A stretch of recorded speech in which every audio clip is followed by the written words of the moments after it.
Bonjour à tous, bienvenue.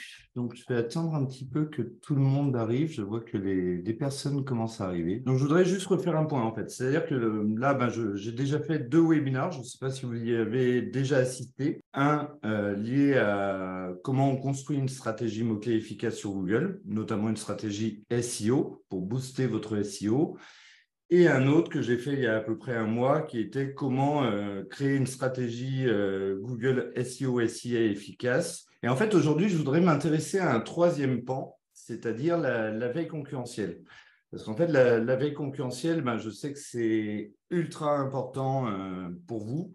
Donc voilà, ce webinaire est plutôt destiné en fait à des gens qui tiennent un business en ligne, hein. Donc soit vous êtes en train de le lancer, de le monter, soit il existe déjà depuis quelques temps. Et voilà, normalement, je sais que voilà, quand je fais des démos à mes clients, donc je ne l'ai pas précisé, je suis technico-commercial, lead biz dev, ça dépend comment on peut me voir.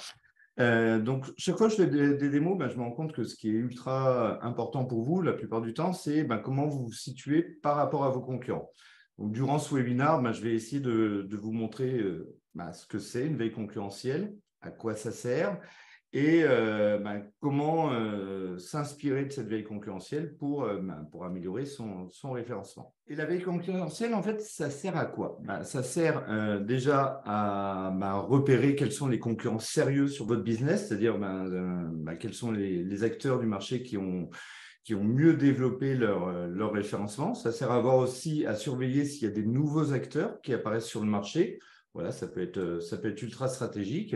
Ça va permettre aussi d'analyser les stratégies gagnantes. Qu'est-ce qui leur a permis d'avoir autant de visibilité? Est-ce qu'ils font du SEO? Est-ce qu'ils font du ad? Est-ce qu'ils font du shopping ou autre? D'éviter de faire les mêmes erreurs d'ailleurs, parce que on peut se rendre compte parfois, surtout sur des business très locales, que des acteurs ont oublié de travailler, par exemple, leur business profile, leur fiche d'établissement. On sait que c'est ultra important, hein. Les résultats Maps, c'est ce qui apparaît en premier dans les résultats de Google. Et ça va permettre également de repérer des opportunités que vos concurrents n'auraient pas identifiées et sur lesquelles ce serait vraiment intéressant de se lancer. Donc voilà, qu'est-ce qu'on va voir durant ce webinaire? Donc on va commencer par identifier quels sont les secteurs d'activité, les thématiques, les segments de marché qui ont un fort potentiel d'acquisition de trafic supplémentaire. Ensuite, on ira en fait essayer d'identifier quels sont les concurrents sérieux en termes de SEO et en termes de SIA. J'expliquerai également ce que c'est un concurrent direct, un concurrent marché, qui peut être aussi un concurrent SEO, SIA, mais ce n'est pas toujours le cas. On verra ça ensemble. On identifiera peut-être des acteurs qui sont peut-être plus spécialisés sur des thématiques en particulier, sur des marchés de niche, hein, typiquement, ou sur des segments de marché qui auraient pu être oubliés. Voilà, détecter automatiquement l'arrivée de nouveaux concurrents, voir nos concurrents ads, ce ne sont pas forcément les mêmes qu'en SEO. Et ensuite, on s'intéressera réellement à la stratégie de nos concurrents. Qu'est-ce qui travaille en priorité en SEO, en ads, éventuellement en shopping s'il y a des e-commerçants parmi vous. Et la dernière partie, ça sera vérifier le fruit de vos actions, c'est-à-dire est-ce que vous progressez réellement à travers vos actions SEO ou à travers vos campagnes Google Ads? Est-ce que vous améliorez votre visibilité sur Google? Et on va commencer par la première partie de ce webinaire, donc qui concerne vraiment toute la stratégie sémantique, hein, comment d'abord créer vraiment une stratégie mot-clé avec des segments de marché et identifier du coup quels sont les segments les plus porteurs de notre marché. Donc, je ne vais pas répéter ce que j'ai fait dans le webinaire d'il y a 10-15 jours, hein. Vous irez voir sur notre chaîne YouTube ou sur notre site dans la section ressources webinaires. J'explique vraiment dans le détail comment, en utilisant Yoda Insight, on va pouvoir créer une stratégie de mots-clés qui soit pertinente par rapport aux différentes catégories de produits qu'on peut vendre ou aux différents types de prestations. Vous irez voir le webinaire que j'avais fait. Pendant 1 heure, je décris vraiment, vraiment tout ça. Donc, je me suis intéressé sur un site qui s'appelle Bytehome, qui est un site, quand je fais une analyse dans Yoda Insight, qui commence à s'intéresser au référencement naturel, puisqu'on voit qu'il gagne régulièrement des mots-clés, mais ça reste un petit, hein, quand même. Ça reste un petit site, quelques centaines de mots-clés pour quand même voilà, 1750 pages, ça veut dire qu'il a quand même relativement peu de visibilité par rapport au nombre de pages indexées. Et j'imagine du coup qu'il s'intéresse justement à créer une stratégie SEO, SIA efficace pour aller chercher du trafic supplémentaire sur Google. Donc là, on est vraiment sur un site qui vend du mobilier, mais pas que. Il vend également du mobilier pour jardin aussi, et puis il va vendre quelques accessoires comme des tonnelles et autres. Donc c'est un site qui a quand même plusieurs marchés au final. Donc c'est assez facile et en même temps non. En général, les segments de marché pour un site e-commerce correspondent à leur menu en fait. C'est-à-dire que vous aurez un segment qui correspond aux tables, un autre aux tables de bar, aux meubles de télévision. Et en fait, il faut aussi également s'intéresser, donc vous verrez dans l'autre webinaire que j'avais fait, il faut s'intéresser à l'intention de recherche. Parce que si vous voulez vous positionner sur des mots-clés comme table, coiffeuse ou autre, ça n'a pas vraiment d'intérêt en fait. Ce qui vous intéresse, c'est vous positionner sur des mots-clés comme achat table de salon, par exemple, ou achat table de salon en chaîne, ou tout dépend en fait du type de produit que vous pouvez vendre. Vu qu'on était sur la notion d'aménagement d'intérieur et d'extérieur, mobilier de salon, mobilier de jardin, mobilier de chambre, en fait, on pourrait copier cette stratégie-là finalement pour toutes les catégories de produits que Itaom vend. Et pour un site, enfin pour un business qui démarre en ligne et qui n'a peut-être pas encore de site, c'est ultra stratégique de faire ce travail-là en amont, puisque ça va vous permettre en fait de construire ce qu'on appelle le cocon sémantique d'un site. Et le cocon sémantique, pour ceux qui ne sont pas familiers avec cette notion, en fait, ici, vous avez un exemple de cocon sémantique qui concerne la descente VTT. Donc, vous avez différents nœuds qui correspondent à différents silos sémantiques que vous souhaitez travailler. Donc, en fait, c'est des catégories de produits. Pour un site e-commerce, typiquement, on aurait canapé de salon, table de salon, canapé d'angle, etc., etc. Et on peut avoir également des sous-thématiques qui correspondent à peut-être des produits un petit peu plus spécialisés ou un petit peu plus spécifiques de la catégorie en question. Et quand on fait ce travail en amont, chaque nœud correspond finalement à un ensemble de mots-clés. On va essayer de viser des mots-clés transactionnels ou décisionnels quand c'est du e-commerce. Pour le décisionnel, ça peut être aussi des articles de blog pour le coup. Et une fois qu'on a fait ça, en fait, on vient de créer l'arborescence de notre site, tout simplement. Et du coup, on aura notre menu. Il faut également, au passage, s'intéresser aux personas. Les personas, c'est le public cible. C'est quel visiteur vous ciblez. Ça vous aide normalement à définir le champ sémantique que vous souhaitez travailler. Donc, on va identifier les groupes de mots-clés les plus porteurs. Donc, moi, ce que j'ai fait pour préparer ce webinaire, c'est j'ai utilisé Yoda Insights, c'est-à-dire que j'ai tapé des mots-clés comme acheter canapé et j'ai sélectionné en fait des mots-clés que je pouvais juger intéressants et ça m'a permis en fait d'obtenir un fichier. Il est là. En fait, l'export que j'ai fait de Yoda Insight m'a permis d'obtenir un ensemble de mots-clés dans la première colonne. Dans la deuxième colonne, j'ai les noms des dossiers que j'avais dans Insight, donc des catégories de produits qu'on souhaite vendre, vu que là, on s'intéresse à un site e-commerce. Je vais utiliser un autre outil pour faire vraiment une analyse de marché et une veille concurrentielle. Je vais utiliser Yoda One. Donc, vous voyez que j'ai créé un projet pour Beta Home. J'ai mis un ensemble de mots-clés que j'ai identifiés grâce à Yoda Insight. J'ai pu importer le fichier que je viens de vous montrer et ça m'a permis d'associer à chaque mot-clé des segments de marché. Donc, vous voyez que j'ai vraiment essayé de parcourir un maximum de segments de marché pour vraiment avoir une finesse d'analyse de notre visibilité en final. Et j'ai vraiment fait attention à ne pas mettre de concurrents ou très peu. Donc, d'ailleurs, je vais les enlever parce que je vais pouvoir vraiment affiner mon analyse sur des concurrents spécifiques que je vais identifier durant la présentation. Si j'ai juste une liste de mots-clés, je peux simplement aller dans la partie mes segments de marché. Je vais créer le nom d'un segment, mon segment 1 par exemple, et du coup, je vais sélectionner à droite les mots-clés. Donc, je peux filtrer, tiens, je veux tous les mots-clés qui contiennent canapé. Je les sélectionne et je les ajoute à mon nouveau segment que j'ai appelé mon segment 1. Donc ça, vous le faites manuellement. Ça prend un petit peu plus de temps que le CSV. En tout cas, vous le faites directement dans l'outil. Donc là, je vais supprimer ce segment, sinon il va vraiment fausser mon analyse de marché. Donc justement, à quoi ça sert de faire ce travail en amont?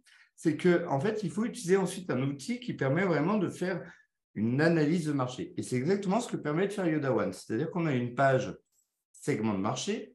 Dans cette page segment de marché, on a la taille de notre marché, c'est-à-dire la somme des volumes de recherche des mots-clés qu'on a paramétrés dans le projet. Donc finalement, c'est le potentiel maximum de visiteurs que vous ciblez.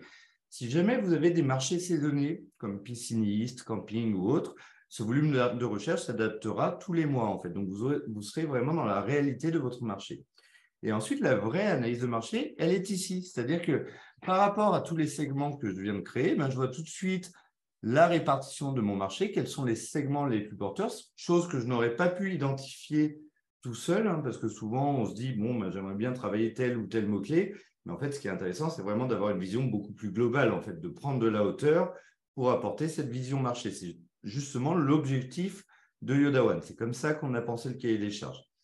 Donc là, je me rends compte que les deux segments les plus porteurs, ce sont les salons de jardin et les canapés d'angle. Et ici, j'ai déjà un audit du niveau de visibilité du site, voir si j'ai déjà un peu de visibilité ou pas. Donc là, on se rend compte que j'ai très peu de visibilité vu que c'est un pourcentage.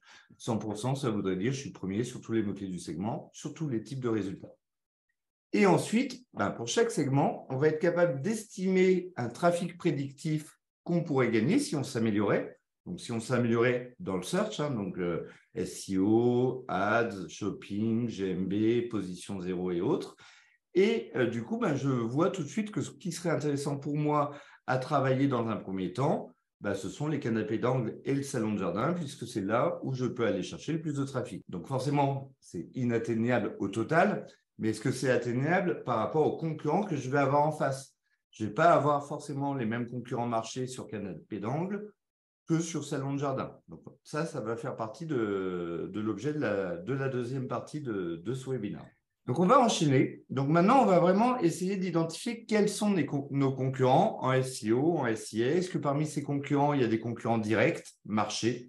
Donc, voilà, un concurrent direct marché pour By Home, pour tout ce qui est aménagement, meubles de maison, on les connaît, c'est But, c'est Ikea, c'est Conforama et autres.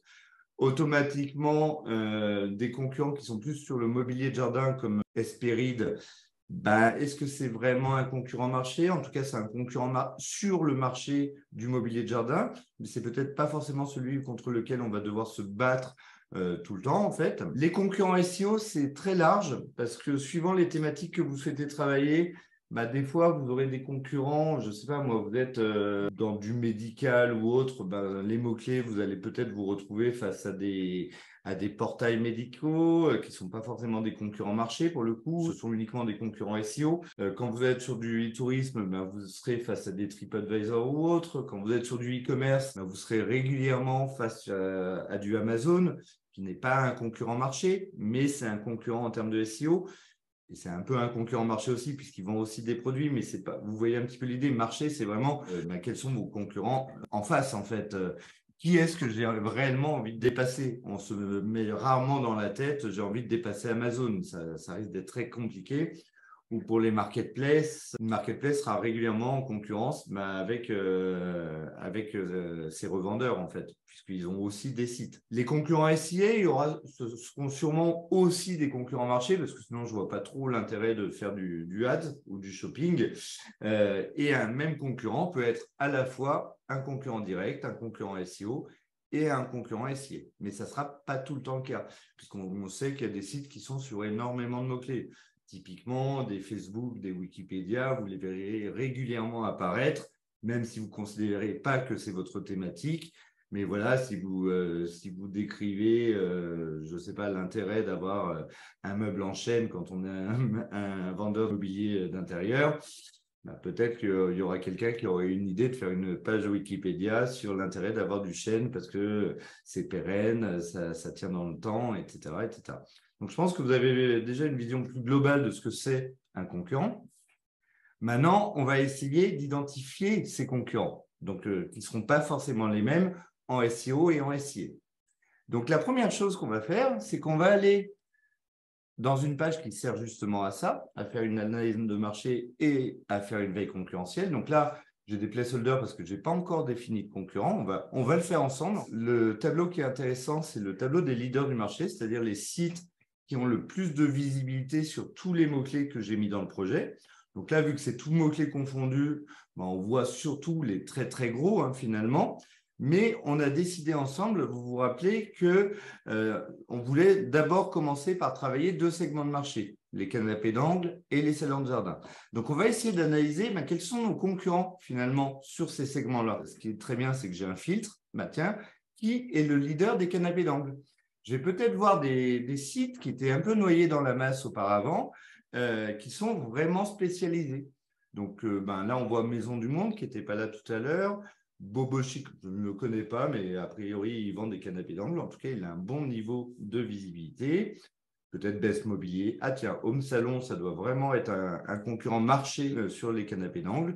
Donc, je vais le rajouter. Donc, je vais en rajouter 4-5 rapidement, juste pour pouvoir… j'aurais pu le faire en amont, mais je veux vraiment vous montrer quel est le côté opérationnel de la chose. Donc, je vais rajouter Maison du Monde. Donc, ça prend un petit peu de temps. Ça vous laisse le temps justement de poser éventuellement des questions. Bon, forcément, Conforama et But, c'est des concurrents que je veux vraiment dépasser en tant que nouvel acteur sur le marché. Donc là, j'ai vu les 8 premiers. Je vais peut-être prendre dans deuxième page, il y a peut-être des acteurs spécialisés. Les Cuir Center, je crois qu'eux, ils font que du canapé de mémoire. Donc, je vais les rajouter aussi. Donc là, déjà, je viens d'identifier mes concurrents sur une des catégories de produits que je vends. Donc, un silo sémantique, voilà, une thématique en tout cas. Donc là, je viens de les identifier en SEO. Je crois que la suite, c'est comment les identifier en SEA. Une des façons de faire, c'est je vais dans Google, acheter canapé d'angle, et du coup, je vois a priori ceux qui ont le mieux travaillé. Ah tiens, je suis là, Baita Home, j'ai acheté du ads sur ce mot-clé-là. Oui, comme j'ai très peu de visiteurs SEO, un des meilleurs moyens d'acquérir du trafic, c'est quand même de faire du ads. Tiens, je me retrouve face à ces discounts. Typiquement, ces discounts ici, ce n'est pas un concurrent marché réellement, même s'il y a des gens qui achètent du canapé sur ces discounts. Ces discounts font beaucoup plus d'autres choses en fait. Mais par contre, on voit ici que c'est un concurrent SEO. Et il y a du local parce que les requêtes sont géolocalisées par rapport à l'endroit où je me trouve, c'est-à-dire à côté de Montpellier. Et du coup, ça me permet d'identifier aussi des concurrents ads. Mais bon, ce travail, c'est très long, c'est très fastidieux. Faut connaître vraiment les mots-clés qu'on souhaite, sur lesquels on souhaite ranker. Donc, vaut mieux s'équiper d'un outil qui va permettre de faire de la veille concurrentielle automatique que vous allez pouvoir faire, par exemple, toutes les semaines lors de vos réunions marketing, typiquement ou autres. Alors, comment je vais identifier maintenant mes concurrents en ads? On a aussi une page qui est dédiée à ça, qui s'appelle Visibilité SIA, qui permet en fait d'espionner tous les jours tous les annonceurs de mon marché. Du coup, je me rends compte que j'ai des annonceurs en ads et en shopping par rapport aux mots-clés que j'ai mis dans le projet. Bon, Maison du Monde fait les deux, et il le fait très bien d'ailleurs. Et pour chaque catégorie, ads ou shopping, je vais voir tous les annonceurs de mon marché. Et du coup, je me dis, tiens, j'aurais pas pensé que je me battrais contre tel ou tel annonceur.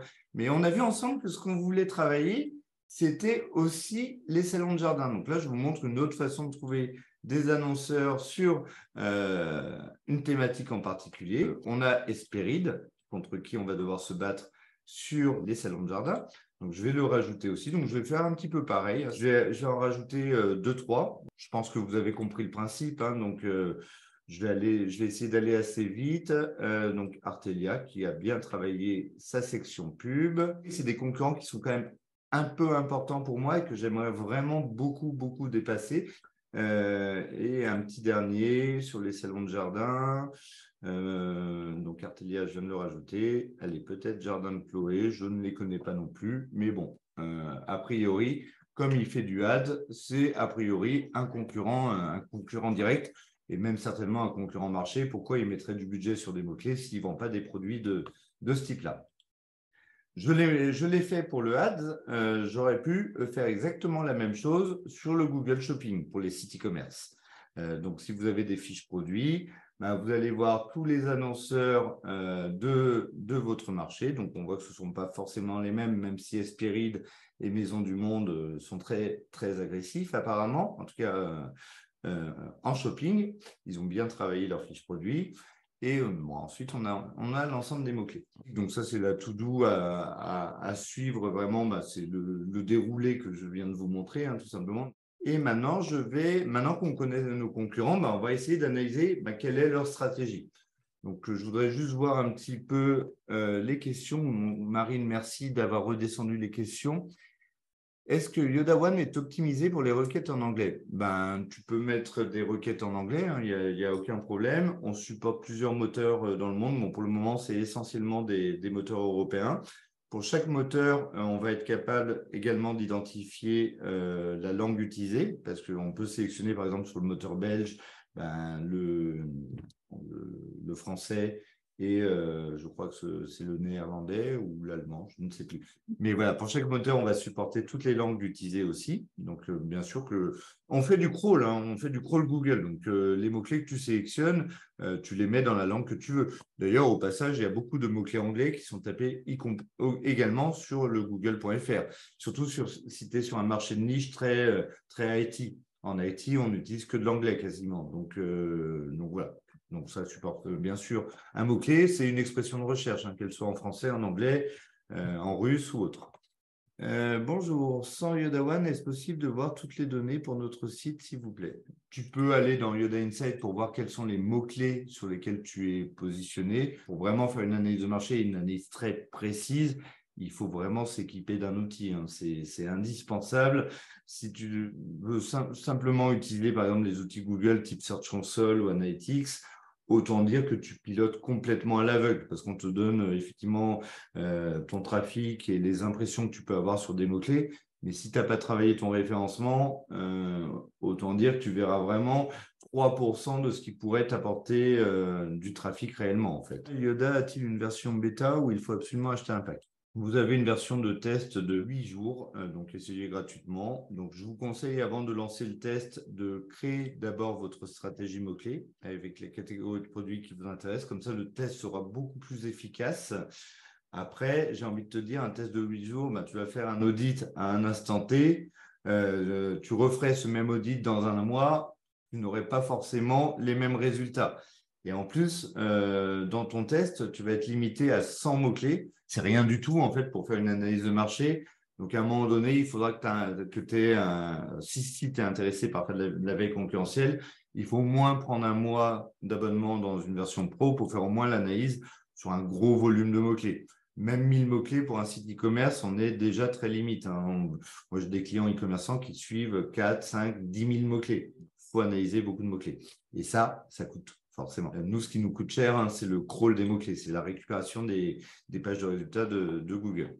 Quelle stratégie adopter pour une entreprise qui fait du B2B? Ça dépend du marché, c'est ce que je disais au départ, c'est-à-dire qu'en B2B, on sait très bien que ce qui marche bien, c'est le ads.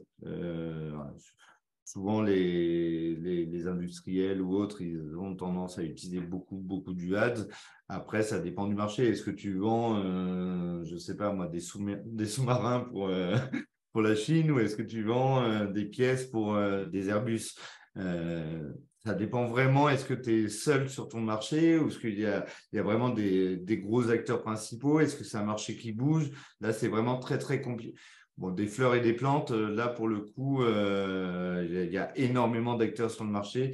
J'ai d'ailleurs fait au moins 3 démos, ne serait-ce que ces 3 dernières semaines, à des B2B dans le monde des fleuristes.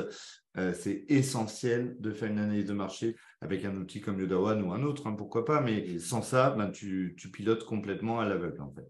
Je pense qu'on a fait le tour des questions. Marine, j'ai l'impression que tu n'en as pas vu d'autres. Donc, je vais enchaîner. Je crois que j'avais... Voilà. Là, ce qu'on vient de faire, là, une première partie, on a construit notre stratégie mot-clé, nos segments de marché et autres. Une deuxième partie, on a identifié nos concurrents, qui ne sont pas forcément les mêmes en SEO, en ads et même nos concurrents marché. Mais ça, normalement, vos concurrents marché, c'est vous qui les connaissez. Donc, on était, trouver les meilleurs contenus SEO et SIA. Comme je le disais en préambule, à quoi ça sert la veille concurrentielle? Ça sert notamment à voir les stratégies gagnantes de nos concurrents qui sont les plus efficaces en SEO et en SIA. et à repérer aussi des opportunités qu'il n'aurait pas vues par rapport à tel ou tel segment de marché qui pourrait être important pour moi. Donc, effectivement, il faut voir quels sont les types de résultats qui nous intéressent. Est-ce que c'est du SEO? Est-ce que c'est du image? Est-ce que c'est du payant? S'intéresser au plus près des sites qui progressent le plus. Donc, les sites qui progressent le plus, quand on a un abonnement depuis quelques temps déjà, c'est super intéressant de se comparer, par exemple, avec des données d'il y a un mois. Parce que si un site a énormément progressé au classement, bah, ça peut être, tiens, lui, on voit The Social Light Family. Je voudrais le retrouver. Je vais voir combien de places il a gagné. Il a gagné 593 places quand même. Et pourtant, il n'a travaillé que 2 mots-clés. Et du coup, on peut voir quels sont les mots-clés qu'il a travaillés. Je me doutais bien que c'était sur du ad, qu'il n'avait pas de visibilité du tout. Donc lui, il a vraiment acheté des mots-clés très, très chers et très recherchés. Donc, ça sert à ça aussi de surveiller son marché, hein, de voir quels sont les sites qui progressent le plus. Peut-être qu'ils ont lancé un gros chantier SEO, peut-être qu'ils ont lancé une grosse campagne Google Ads avec beaucoup de budget. Ça sert aussi à avoir les nouveaux acteurs sur le marché. Peut-être que si je mets par semaine, vu que j'ai créé le projet il y a une semaine, peut-être qu'on aura des acteurs. Non, il n'y a pas de nouveaux concurrents qui ont été détectés depuis une semaine.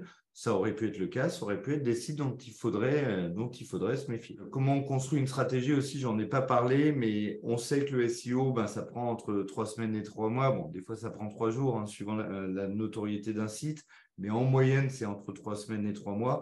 Donc, il faut vraiment s'intéresser bien 3 mois à l'avance, surtout sur des marchés saisonniers. Là, on va arriver sur les périodes où on réserve nos campings, où on réserve nos vacances d'été, où on va commencer à acheter du matériel pour piscine ou autre.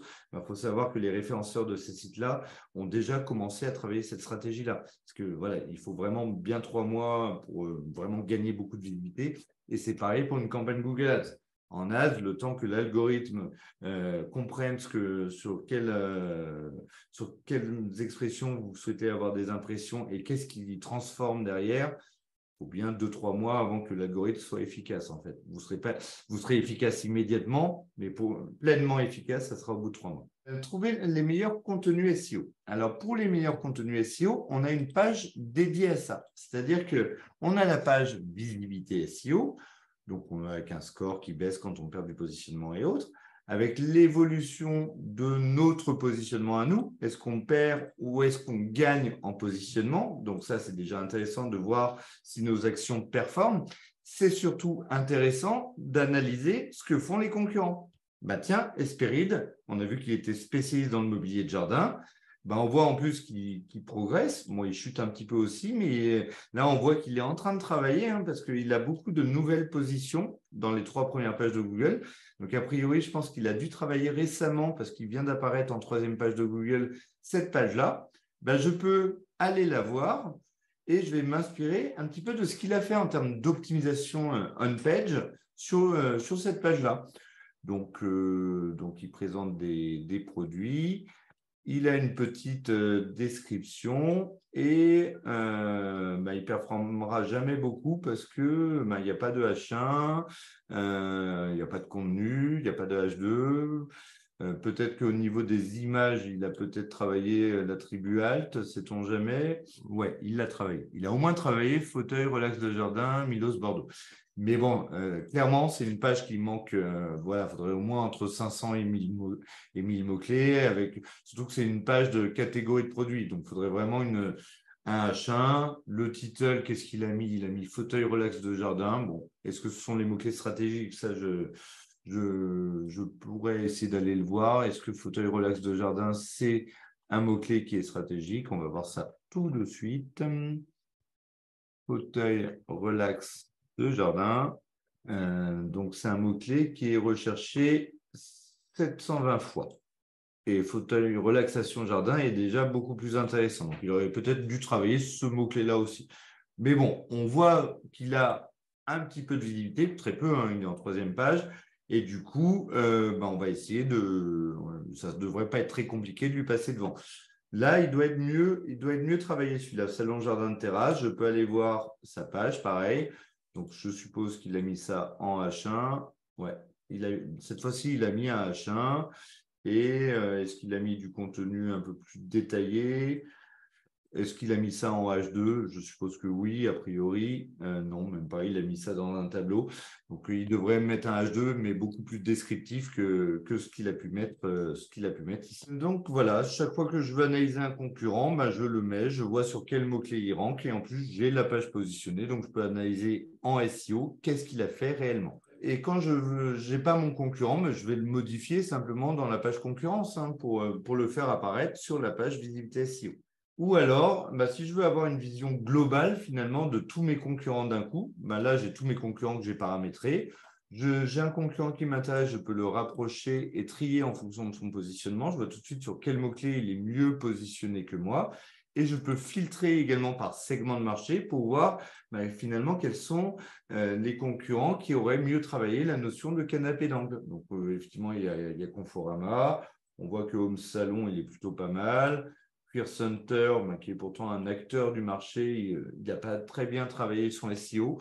On verra peut-être qu'il a surtout du coup travaillé son SEA. D'ailleurs, on va aller le voir tout de suite, puisque maintenant, je vous ai montré comment analyser la stratégie SEO du concurrent. Je peux toujours filtrer par rapport à tel ou tel segment de marché à ce niveau-là, pour vraiment afficher que les mots-clés de mon segment. Et je peux faire la même chose en SEA. C'est-à-dire que en ads, on a vu comment identifier les annonceurs de mon marché sur la journée d'hier, donc c'est quasiment du temps réel. Je peux même affiner quels sont les annonceurs sur la partie canapé d'angle. Donc, je vais normalement voir des acteurs qui sont spécialisés là-dedans. Donc, on retrouve notre fameux socialitefamily.com qui n'a acheté que 2 mots-clés, mais qui était ultra stratégique vu que c'était canapé d'angle. Il y a moncanapé.com. Il a acheté 40 mots-clés. Donc, on voit les mots-clés qu'il a achetés. Donc, il est bien sur la notion de canapé méridienne, canapé d'angle convertible. Et en plus, j'ai ces annonces. En fait, j'ai toute la stratégie pub des annonceurs de mon marché. Et du coup, moi, si je fais du ads, je décide de rentrer en frontal contre lui ou pas, parce que je décide que si ça avait été Conforama, par exemple, je me dis, Conforama ou Amazon, ils ont tellement de budget, je vais peut-être pas aller en frontal sur les mêmes mots-clés parce que ça va me coûter très cher en fait. Ou alors je décide que c'est possible que j'apparaisse dans les 3 premières positions ads, qui sont les plus stratégiques. Et là, je vais essayer de travailler mon annonce pour faire en sorte que si jamais elle a une impression, que l'internaute ait plus envie de cliquer sur mon annonce parce que le titre est plus accrocheur, la description est plus détaillée sur mon annonce plutôt que sur celle de moncanapé.com en fait. En fait, on a vraiment toutes les stratégies ads des annonceurs du marché. Et au passage, j'en ai pas parlé, mais les segments de marché qu'on a créés ensemble, là, j'ai décidé que c'était des catégories de produits, mais en fait, ça peut tout à fait correspondre au groupe de mots-clés de vos campagnes, en fait. Et souvent, les groupes de mots-clés d'une campagne concernent une thématique bien générale. Donc, du coup, ça permet, grâce à la page visibilité SIA, de voir contre qui je me bats sur ma campagne. Tiens, sur les salons de jardin, je n'aurai pas forcément les mêmes annonceurs. Et je vais voir du coup des annonceurs qui sont plus peut-être spécialisés sur le salon de jardin, puisqu'on voit qu'il n'y a pas vraiment finalement les fameux Ikea, Conforama et But. Ils n'ont pas décidé d'aller sur ce segment de marché-là en particulier. C'est là où peut-être que Baïta est malin finalement, parce qu'il essaie de travailler sa visibilité sur les catégories de produits de mobilier d'intérieur, mais il essaie de jouer aussi sur le mobilier de jardin. Je ne sais pas si cette stratégie va être payante pour lui, mais en tout cas, on a vu ensemble tout à l'heure qu'il gagnait quand même pas mal en visibilité. Au passage, en SIA, par mots-clés, on a aussi toutes les annonces. Donc, on voit vraiment contre qui on se bat. Et en plus, on gagne du temps pour préparer notre propre annonce, pour faire un titre plus accrocheur, une description plus intéressante, pour faire en sorte que quand on a une impression, l'internaute ait envie de cliquer sur notre annonce. Donc ça fait gagner des heures et des heures de travail, cette partie-là. Et en plus, du coup, ça me permet de faire de la veille concurrentielle, puisque si j'analyse toutes les semaines, je verrai contre qui je me base, surtout sur des marchés notamment saisonniers. On n'est jamais à l'abri, en fait, qu'un de nos concurrents marchés décide d'acquérir rapidement du trafic supplémentaire et lance une grosse campagne avec un gros budget. Et ça, normalement, il faut le surveiller tous les jours. En fait, c'est essentiel, mais tout dépend du temps que vous avez à accorder à ça. Et en fait, des outils comme ça vous permettent de gagner du temps puisque cette analyse est faite tous les jours sur des très, très gros volumes de mots-clés. Je n'ai pas trop parlé de shopping, mais c'est la même chose. C'est simplement qu'à la place des annonces ads, on aura les annonceurs en shopping avec leurs annonces. Et comme c'est du shopping, on va avoir l'image et le prix. Et par mots-clés, on aura toutes les annonces shopping du carrousel.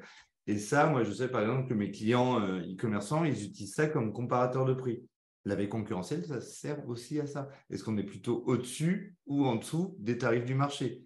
C'est essentiel de le savoir parce que si vraiment on est clairement au-dessus, il y a peu de chances qu'on convertisse en fait. Donc, il faut vraiment faire attention parce que nos concurrents vont peut-être d'un coup faire de grosses soldes ou des gros rabais. Donc, il faut le surveiller. Ça sert aussi à ça, de faire de la veille concurrentielle. Donc voilà, on a vu toute la partie maintenant, analyser les stratégies gagnantes SEO, SIA de nos concurrents, que ce soit en SEO ou en SIA. Est-ce qu'il y a des questions? J'espère être le plus clair possible. Je vois que Marine répond à des questions. Un mot-clé comme HALI est une recherche, mais on ne va pas mettre HALI dans le texte en français, non? Comment intégrer ce mot-clé? Alors, HALI, c'est une thématique. Bien entendu, tu ne vas pas mettre ce mot-clé-là dans le contenu de la page. Tu peux mettre, si tu le souhaites, ce mot-clé-là dans les attributs alt des images. C'est un bon moyen de travailler des mots-clés. Après, il faut voir que Google est intelligent, hein. C'est-à-dire que si vous travaillez une thématique acheter un lit, même si vous n'avez pas le mot-clé HALI, si votre page est vraiment très bien travaillée autour de cette thématique, donc je répète, la base du référencement, c'est une page, une thématique. J'entends souvent de la part de mes clients qu'on leur dit que c'est une page, un mot-clé, c'est complètement faux. C'est une page, une thématique. Une thématique, c'est un ensemble de mots-clés. La thématique HALI regroupe beaucoup de mots-clés. Acheter un lit un lit de place, acheter un lit 140 x 190, etc., etc. Donc, c'est tous ces mots-clés-là que vous devez travailler au niveau d'une page. Vous pouvez vraiment faire une page dédiée achat lit 140 x 190. Hein. Ça dépend de la stratégie que vous voulez mettre en place. Mais il faut vraiment garder en tête une page, une thématique. Et sur une page qui parle d'acheter des lits, ne pas parler d'acheter, je ne sais pas moi, une cuisinière. Là, vous allez perdre les robots de Google.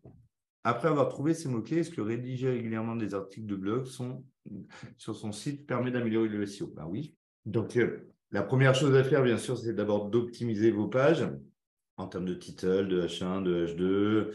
Donc, je répète, un title, mots-clés principaux, H1, mots-clés également principaux, mais peut-être variés ou plus longs. H2, mots-clés un peu plus secondaires, mais quand même essentiels. Et dans le contenu, je répète mes mots-clés. Je travaille l'attribut du alt. Quand j'ai fait tout mon travail d'optimisation sur tout mon site, le seul moyen de gagner encore plus de visibilité, c'est de rajouter du contenu. Et comment on rajoute du contenu? Le blog, c'est un très bon moyen de rajouter du contenu. Par contre, attention, lorsque vous faites un blog, faites des articles qui correspondent à la thématique que vous souhaitez travailler. Un exemple que je donne souvent, c'est j'ai un site de camping. Dans mon blog, par exemple, je vais pouvoir, par exemple, parler quelles sont les activités à faire dans la région, quels sont les sites à visiter.